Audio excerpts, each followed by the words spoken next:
fun of TF2. That's what the game's about, all the fun.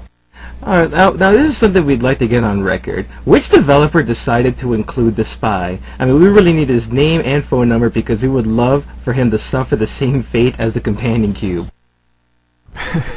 I mean, the spies existed for a long time. I can't even remember exactly who came up with him. It actually sort of grew out of looking around. I think at the time there was a bug or something. I can't remember exactly. This is way back in Quake World Team Fortress, but I remember we had a bug at some point where people were showing up as on the wrong team, and as we thought about it, as we fixed it, we were thinking, yeah, this is kind of interesting. This is kind of, an interesting game mechanic. Maybe we should think carefully about this, and sort of the spy grew out of that. Well, so here's something that a couple of people have noticed and pointed out, was that the calendar in the game is dated to 1968. What exactly happened to teleportation and cloaking and healing technology over the last 40 years? That's a good question. I'm not sure exactly, sorry. The date, I think, more just reflects the time period that we tend to base Team Fortress 2 on. Sort of fictionally, we think of it as a sort of James Bond era, sort of the sort of heyday of spy technology, where everyone was convinced that in 5 or 10 years we'd all be flying around in jetpacks and have watches that would cut through things with lasers and so on. And so that's sort of the fictional era of Team Fortress 2, I guess, underlying the actual sort of art direction on top of that. On to the future that Valve is working on over here. A big game that is coming up for you guys is Left 4 Dead. Do you plan on implementing an online version of this game, or would it be able to possibly be played cooperatively online? Yeah, Left 4 Dead's whole focus is about that 4-player cooperative experience, facing the zombie onslaught. And so, yeah, it's all designed to be played online with your friends, and it'll all be connecting into Steam and the Steam community features and so on. So we're working a lot on matchmaking and all that sort of thing, so that it'll be really easy to find your friends and get online and have a really good co-op experience. Alright, now I'd like to take a second to hop into our IRC network and choose 2 of the best user-submitted questions that have been given to us over the course of the interview, Robin. And our first question we got is from Super Happy Fun Win Team's Vulgar. Will there be a server-side command to possibly disable the unlocks for competitive play to keep things balanced? We're still sort of experimenting internally with the unlocks. I think that it's a little premature to assume that we'll unbalance things. We've done from the feedback we get, I think we've done a pretty good job balancing the game so far.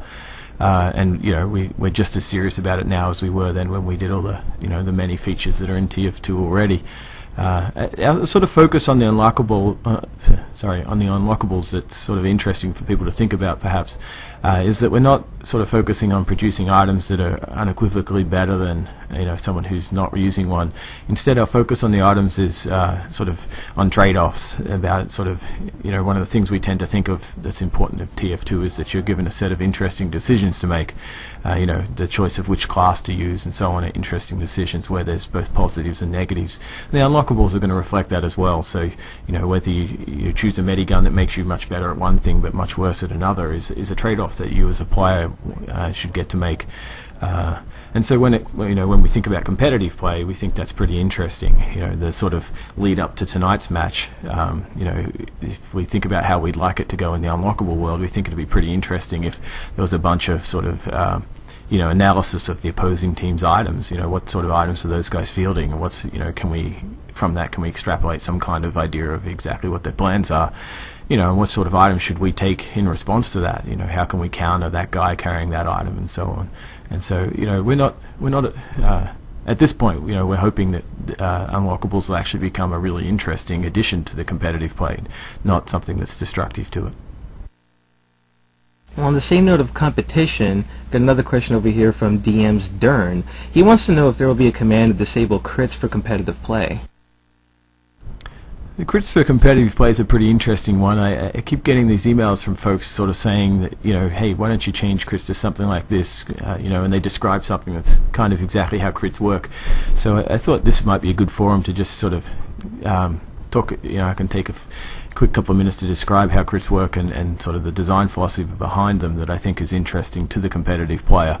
So the way the crits work,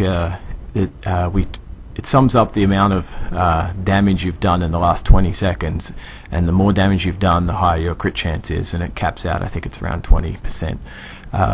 And so what this means is, as you do well, you essentially are earning a very short-term bonus. You know, if you happen to kill 2 or 3 enemies in rapid succession, then it means you have, you know, somewhere less than 20 seconds of bonus right now that you really should go and use. And if you hang back right now or go on the defensive, then you're sort of wasting this short-term bonus. And so it's a large offensive incentive essentially. And you know, in our interior playtests and so on, where everyone understands exactly how they work, we see a lot of positive results of that. So, you know, I think the thing we're going to experiment with next is making that a bonus more visible to players, both to your enemies and to yourself, because we think that the sort of result of that will be interesting. On, you know, the players will start to use that as a game mechanic, and so you know, we still want to explore that. I think we'll see how people react to that once we get that out there.